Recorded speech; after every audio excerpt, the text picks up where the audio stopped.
Hey, welcome to another episode of Chad's Beer Reviews. Continue with the BJCP style guidelines. We're on everyone's favorite category, 21 American IPA, or just IPA, and specifically style 21A American IPA.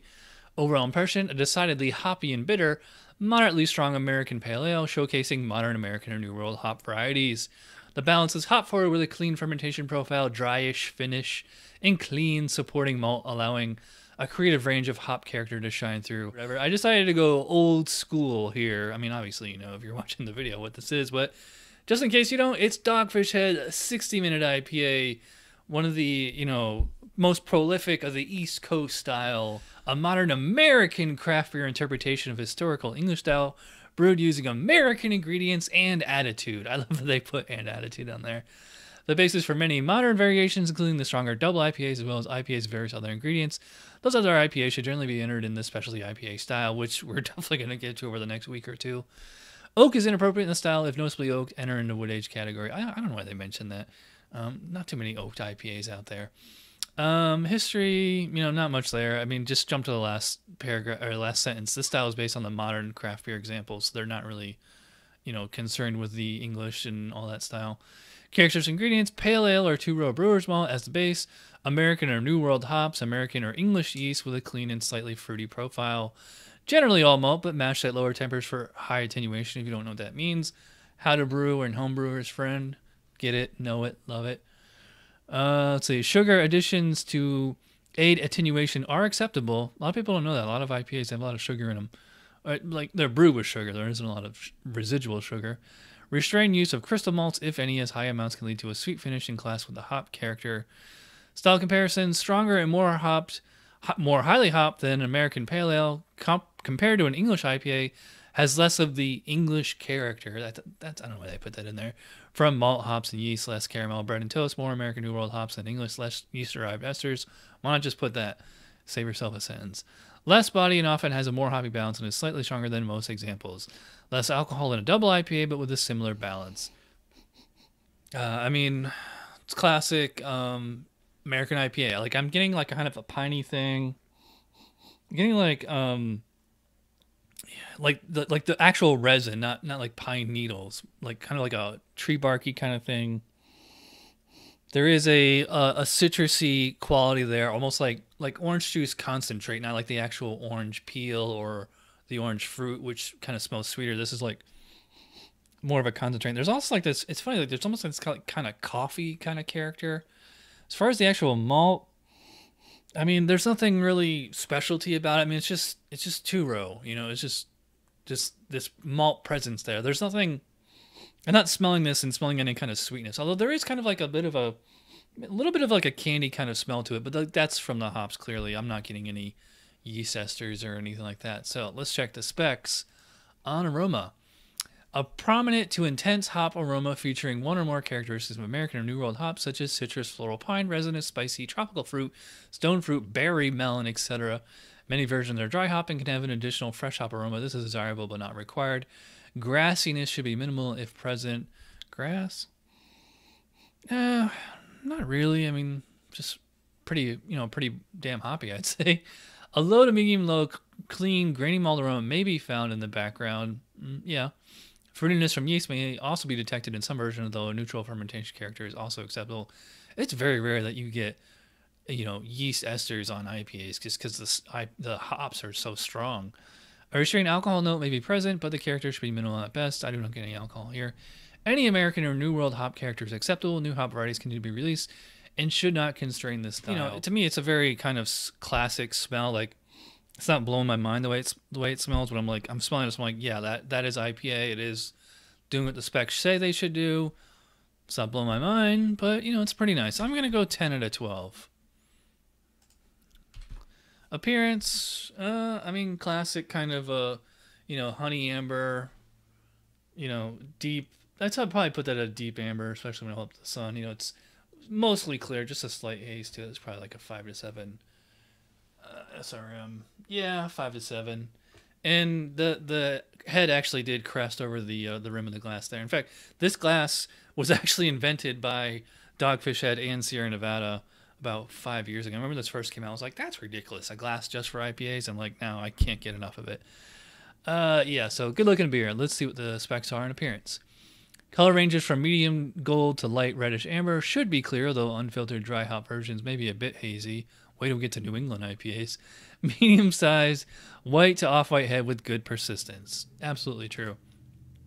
It did die down a little just because I've been rambling here. So I'm going to go the full 3 out of 3 on appearance there. Flavor, here we go after many years. Cheers. I'm so used to drinking like the more West Coast style and like the nouveau styles, just whatever is the hip trendy thing in the moment. I kind of forgot like how like a balanced IPA can be, and like I also kind of forgot like how like piney the hops can be. So like that's what I'm getting on here. Like I'm getting up front, like I'm tasting like a genuine malt flavor. I mean, like they mentioned the the character ingredients, like it should only have like a little bit of crystal malt in there, which I do get. So there is like a little bit of this slight kind of sweet bready kind of character to it, but otherwise like the hops are pretty large and in charge here. So I'm getting pine resin, just kind of a general floral kind of thing. I'm getting pine resin up front, floral, like deep down underneath I can kind of taste that like that orange juice concentrate I was talking about on the aroma, but you get it more in the finish. So it's like pine up front and then slight kind of orange juice concentrate on the finish. The bitterness, I mean, well, we know it's 60 IBUs. Which is actually pretty light by most IPA standards today. The hops definitely linger, but they're not astringent. They're not cloying or anything like that. Like I said, really not tasting or feeling alcohol. I mean, I can tell it's there, but 6%, again, it's actually pretty light for an IPA these days. So, the drinkability on it is really nice, which we'll come back to that on mouthfeel. But, yeah, so, I mean, as far as, like, the way I describe it, I'd say moderately high hop flavor and, moderately high bitterness, pine, citrus, really well balanced. So if you want a well balanced IPA, this is what you're going for. It's not to say that it's a complete 50-50 malt and hops. It's just that it's not like way out of whack compared to some other modern examples of the style. So let's check the specs on flavor. Hop flavor is medium to very high and should reflect an American or New World hop character, which they say the same thing. Medium high to very high hop bitterness. Yeah. So, I mean, they keep saying medium high. I would say, yeah, medium high for everything. Malt flavor should be low to medium low and is generally clean and grainy malty, although some light caramel or toasty flavors are acceptable. So, yeah, I'd say, I mean, they say low. I mean, I'd probably say it's more of like a medium low. Light caramel. Yeah, a little bit. Low yeast derived fruitiness acceptable but not required. I'm not, if there's yeast esters in here, I really can't tell. Dry to medium dry finish. Residual sweetness should be low to none. Yeah, it's I would not say it's sweet, but yeah, pretty medium dry finish. It's not bone dry, and it's like the hops aren't drying me out or astringent or anything like that. The bitterness and hop flavor may linger in the aftertaste, but should not be harsh. True. A very light, clean alcohol flavor may be noted in stronger versions. Maybe slightly sulfury, but most examples do not exhibit this character. I very rarely get sulfur in IPAs. Yeah, so it tastes good. It doesn't taste magically delicious. And it is, living up to the specs. I mean, the specs definitely were influenced by this beer. So I'm going to go, pretty high. I'm going to say 17, I think. I'm going to say about a medium body. And medium or medium high carbonation. I'm not call it like super crisp. It's very smooth though. It's not one of those sticky, syrupy IPAs like a lot of them. But it's very smooth, drinkable, no alcohol presence, no alcohol warmth. I would not session this though. I mean, 6%, but you can definitely tell. Let's check specs on mouthfeel. Medium light to medium body with a smooth texture. True. Medium to medium high carbonation. True. No harsh hop derived astringency. Absolutely true. Very light, smooth alcohol warming. Not a fault if it does not intrude into overall balance. And like I said, I really don't get any alcohol. So I'm going to go, I don't think I'd say it's a perfect mouthfeel, but it's really close. I'm going to say 4 out of 5. Overall impression, I think I'm saying 9 out of 10. So yeah, 43 out of 50 for a Dogfish Head 60-minute IPA. To me personally, it's more like a 7 these days. Like, it's good, but it doesn't really blow my mind. But it's just Probably just because I've had it so many times. Okay, know? I am really rambling. So thanks for watching. I will see you guys next time. Cheers.